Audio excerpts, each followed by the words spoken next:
Good afternoon everyone! Welcome back sa Santiago Automotive. So ito ay isang final test drive nitong Honda Civic FD. Yes, ito po yung may problema sa slippage sa third gear.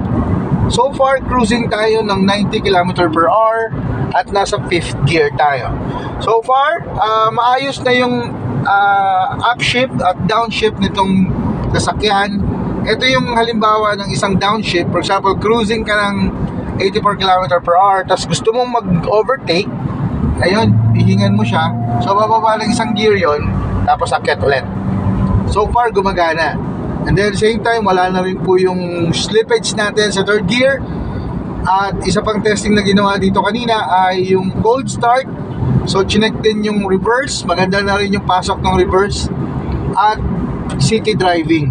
So far, ayos na po itong final test drive nitong Honda FD. And again, this is Ferdinand Santiago. Kasama natin si Sir Michael, ayun, at si Sir Frank Ayen, at si Sir Yomer naman yung nag-rebuild ng transmission na to. We are Team Sax at your service. Maraming salamat. Yes. We are Team Sax.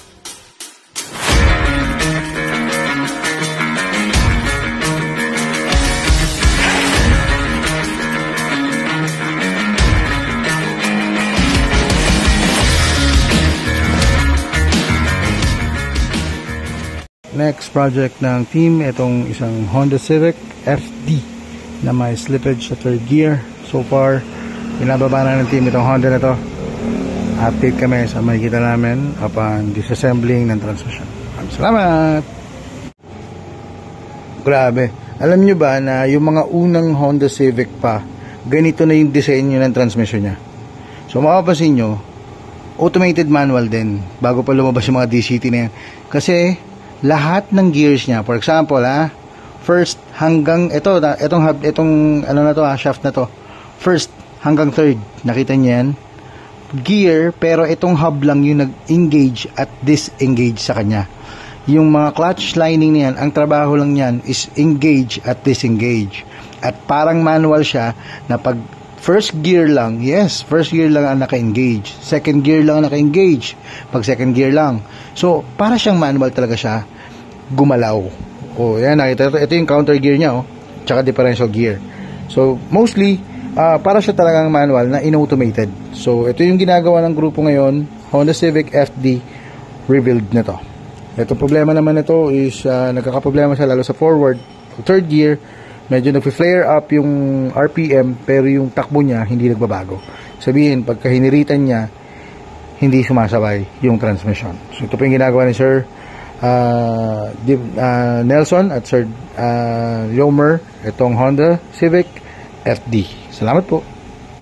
Update lang kami, sir. Ito na yung mga bagong pyesa mo. Ito yung rebuilding kit. Yan. Yan. Toledo, sir, US. Clutches, yan, sinusukat ni Sir Yomer. Pasok. Plate. Yan. Ready na to. Magre-rebuild na si sir. Yan, loading. Toledo. Yan. Yan, Sir Michael. Dito naman siya sa BMW E46. Sir Nelson. Yun, Ayan in the house. And then Sir Yomer. Dito naman sa Honda Civic. Bago na yan? So tuloy-tuloy tayo. So dalawang group yan. Halos 3 groups sila tuloy-tuloy. And then dito sila sa overhauling naman. Good afternoon, sir. Update lang kami dito sa Honda Civic FD. Yes, buo na po yung trani niya, sir. And so far, itong torque converter, kaya nakita niyo yan, malinis na yan hanggang sa loob. So ibig sabihin, since na nagka-problema sa loob, so nagkasunog sa linings, isa sa importante po na lilinisan ay itong torque converter. So yan, so kailangan yan ipa-flush po natin. Ibig sabihin, huhugasan natin yan, same time i-flush natin ang bagong ATF para lang matanggal po yung mga residue o yung maliliit na metal particles na nandito sa loob. Isa rin po sa kailangan linisan ay itong nakita nyo itong linya na to. Yan. Yan, patungo po yan sa ibabang bahagi ng radiator.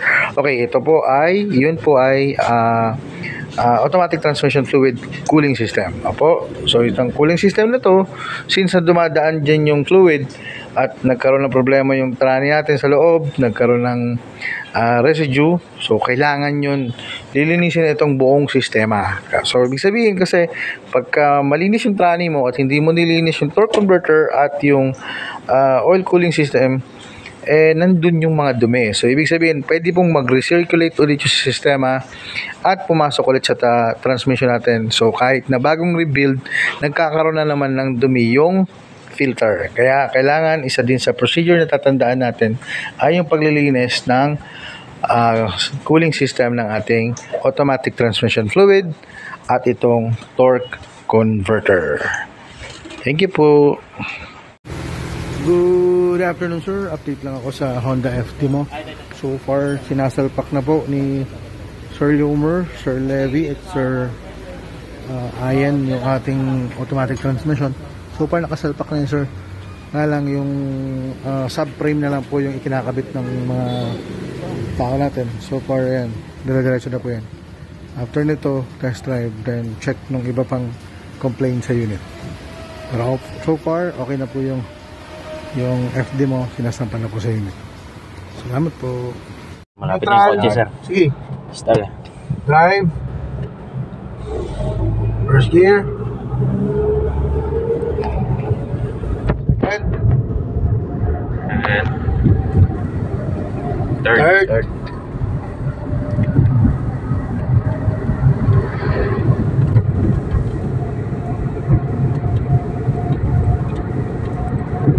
Fourth.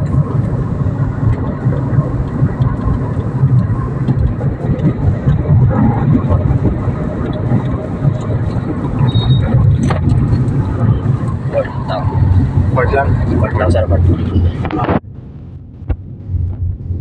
So far, ayos na po itong final test drive nitong Honda FD. And again, this is Ferdinand Santiago, kasama natin si Sir Michael. Ayun, at si Sir Frank Ian, at si Sir Yomer naman, yung nag-rebuild ng transmission na to. We are Team Sax at your service. Maraming salamat! Yes.